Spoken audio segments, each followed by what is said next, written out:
Welcome back, everyone, to Billboard Latin Music Week, and now it's time for a traditional, iconic songwriter Q&A presented by Sony ATV, and our iconic songwriter this year is Mr. Nicky Jam. Hello, hello. Hello, hello, and just so that people understand why he is an iconic songwriter, I'll tell you why. Because he has 14 number ones on the Billboard Latin Airplay chart. Did you know that? Do you count them? I didn't know that. I didn't know it was 14. 14. I think that's a ton. That's good to know, so I could brag. Brag away. And he has 17 top 10 hits on Hot Latin songs, of which 6 have been number ones. And then, I forget the exact number, but I think almost 50 songs have made it to Hot Latin songs. So yeah, brag, Nicky. Oh, I'm definitely gonna brag after this interview. Good. Nah, I'm humble. You know, it's a blessing. You know, knowing everything I've been through. You know, like yes. you know, my past and my dark days. You know, hearing you say all these things that I've done is just incredible. I'm blessed. I'm happy. It's so funny because when I was looking at your chart history, you see when you first started to get into that chart, which was like around 2004, 2005, 2006, you know, this thing is growing, Nicky Jam is on the chart, and then kaput. Disappeared. For 10 years. 10 years, I mean, 10 years, everything changes, you know? The producers, the sound, the vibe, the music, a new group of generation of kids that are coming out with new styles, new swag. Even, you know, right now, a lot of people, you know, I come from the era where the way of rhyming was way different from now. How so? Now it's more complicated. Now it's against timing, the vibe, the way you're rhyming. It's not like before. Before it used to be pa pa pa pa. Now it's pa pa pa pa pa pa pa pa pa pa pa pa. And those are things that people don't know. But the whole new trap vibe and all that is different, and it's really hard for guys from the old school to adjust. And me being from the old school, you know what I'm saying, working that old style and being able to do tracks with these new kids that they have a whole different way of rhyming and rapping, you know, it's something hard to accomplish. So it took me time to adapt, but I found myself when I was in Colombia. You know, something about moving to Colombia helped me so much because I was listening to the music from over there, is vallenato and all this music, and I would hear the lyrics they would sing, and I would see the reaction of the girls when they listen to these lyrics, and I'm like, wow, man, we're over here in reggaeton talking about I want to dance with you, I want to take you home tonight, and this guy's talking about he's selling his car so he could get married. You know what I'm saying? He's talking about things like I messed up. You know what I'm saying? I never valued everything you did for me and stuff like that.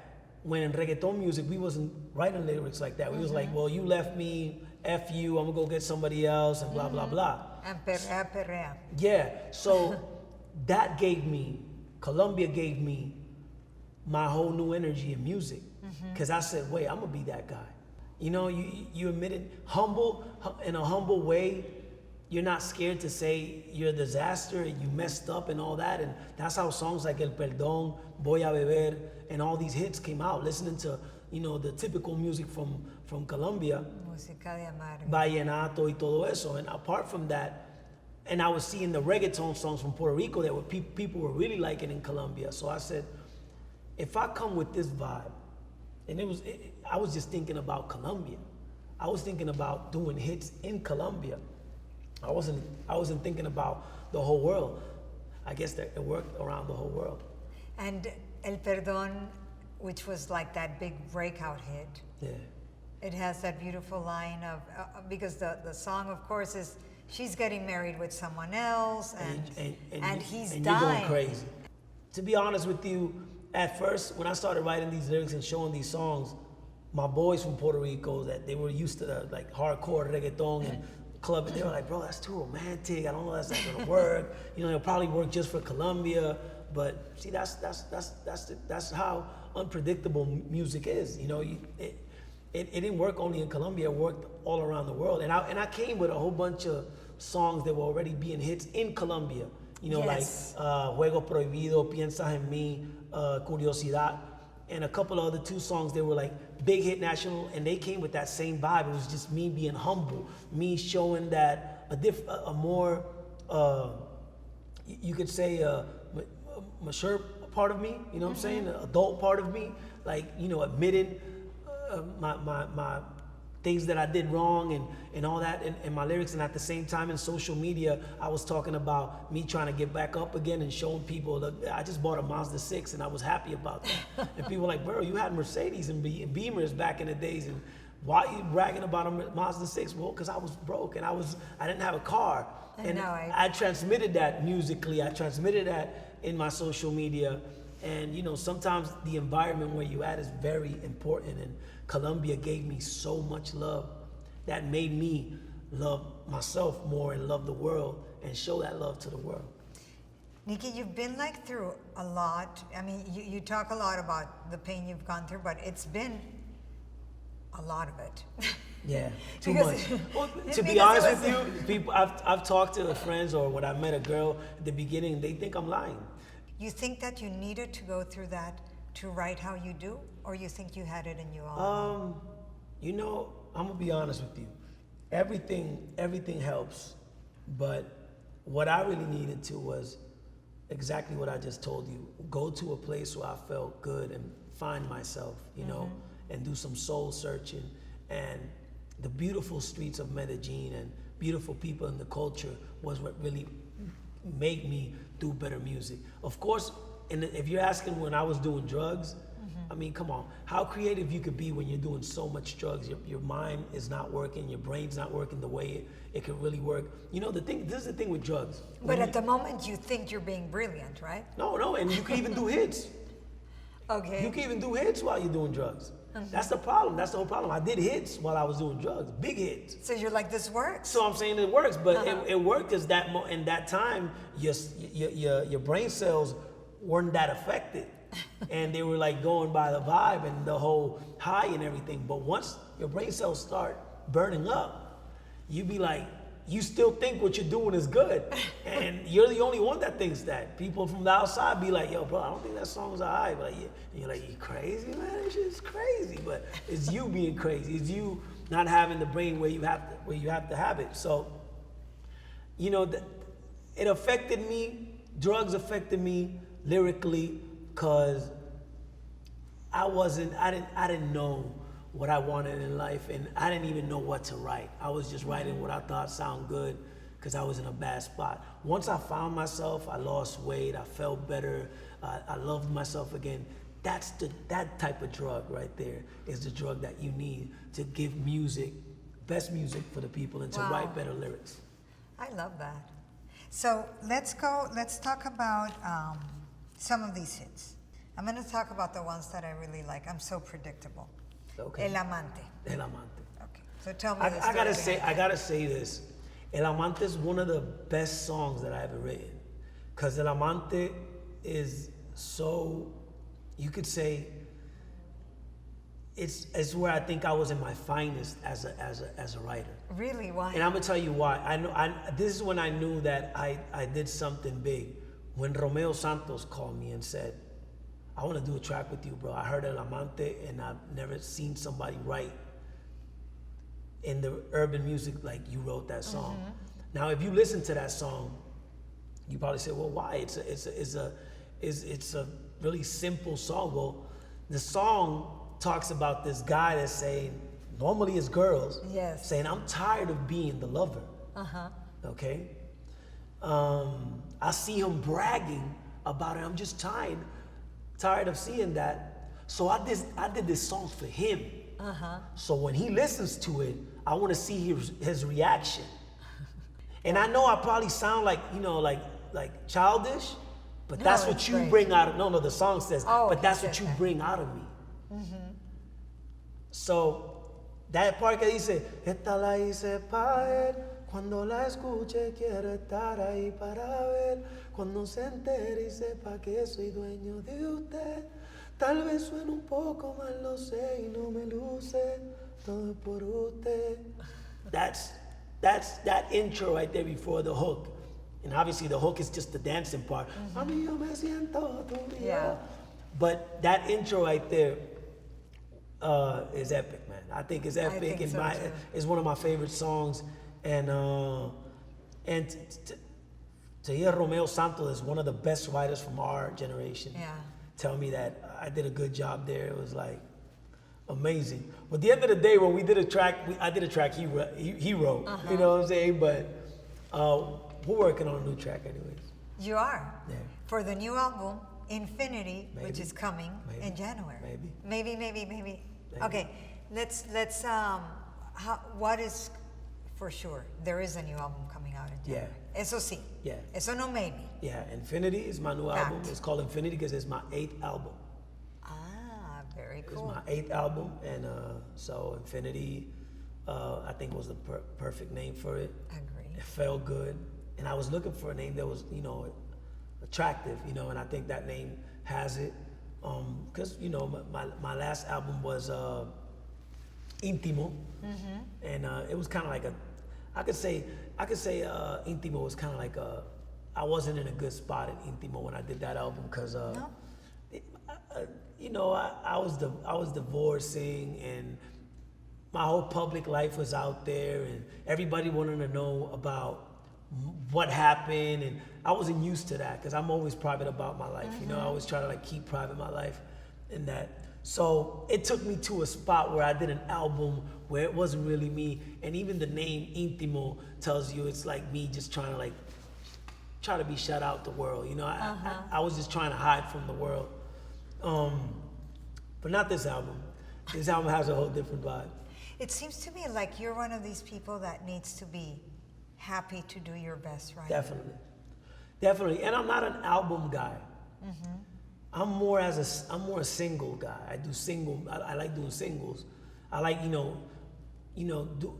taking all my energy to do one good song. But this album, I think, is going to be one of my best albums I ever done. Okay, what can you tease about this album? About the album? Yeah, about Infinity. Any collab that you can mention that no one knows about? It's not really about collabs, tell you the truth, because it's easy for an artist like me to get a big collab.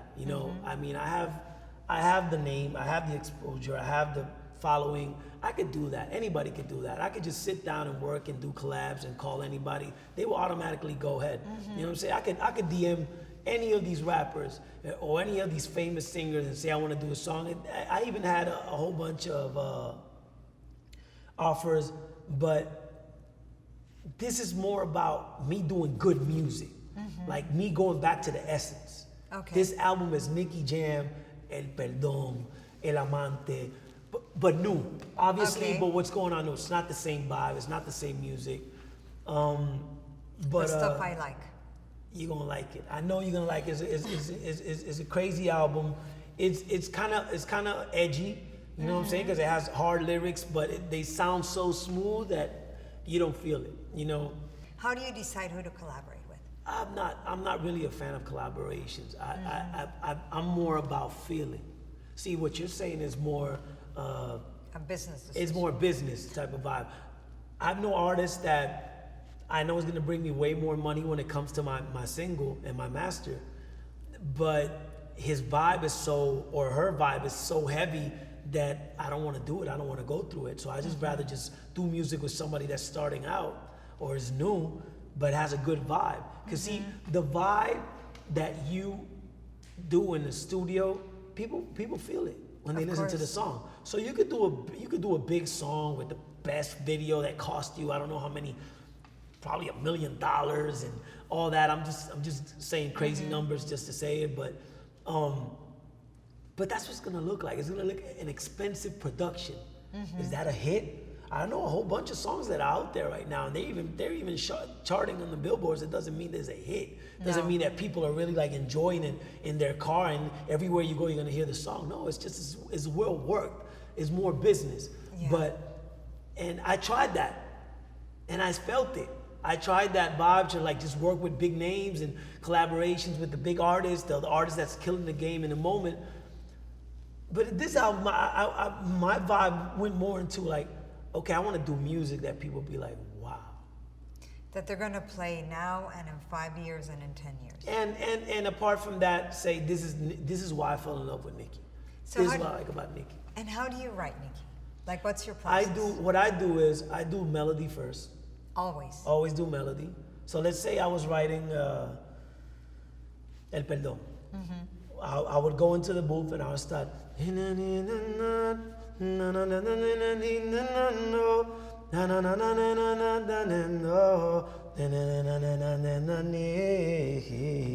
be like, wow, that sounds amazing. I'm already making sure that the melody is a hit.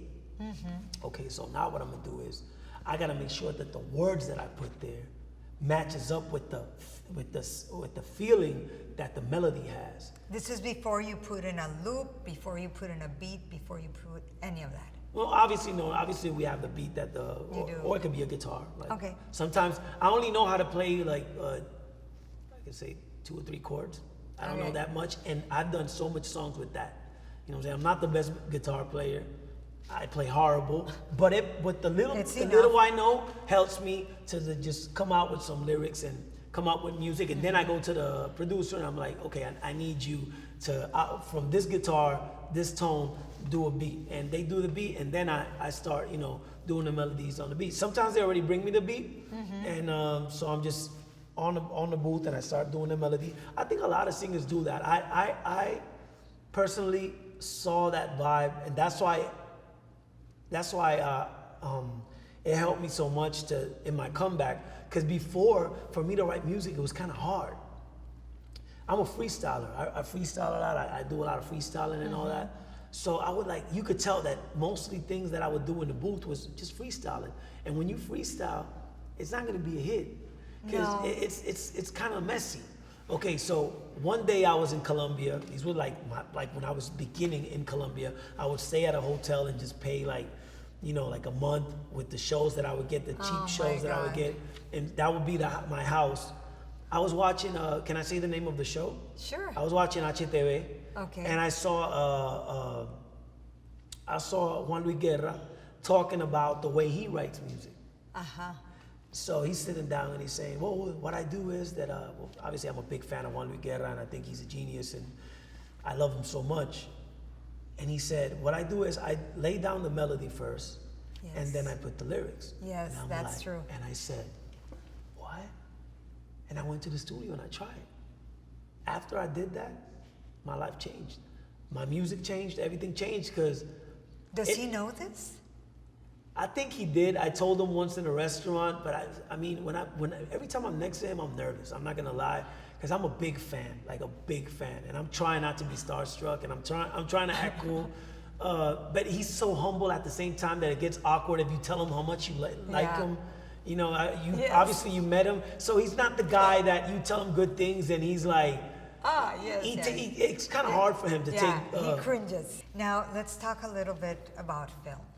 You were really the first one, when I say the first one of the Latin artists to really start doing film and be involved in film. Is there anything planned that we should know? Are you looking to develop your career as an actor? Oh, I'm already on that. I'm already working full as an actor. You know what I'm saying? Like I'm doing both. I'm doing both at the same time. Right now, I'm doing this new sneaker movie that the executive producer is Kevin Hart. It's an insane movie. It's about the sneaker culture. So among those films that you're doing, I heard that there's a Tom and Jerry movie in the works? Yeah, I don't know why, but after this Bad Boy movie that I did with Will Smith and Martin Lawrence, people like seeing me as a bad boy. So I'm the bad cat in Tom and Jerry. The bad cat, bad cat. Yeah, and that's cool because I always dress black anyway, so it makes sense that they put me as the black cat. So I'm that mean cat, and it's fun because I never did voices for a cartoon. For a cartoon, so Give us a line. How does the black cat speak? I think it was like So it was like, well, look who we got here. Are you trying to get into our hotel? Something like that.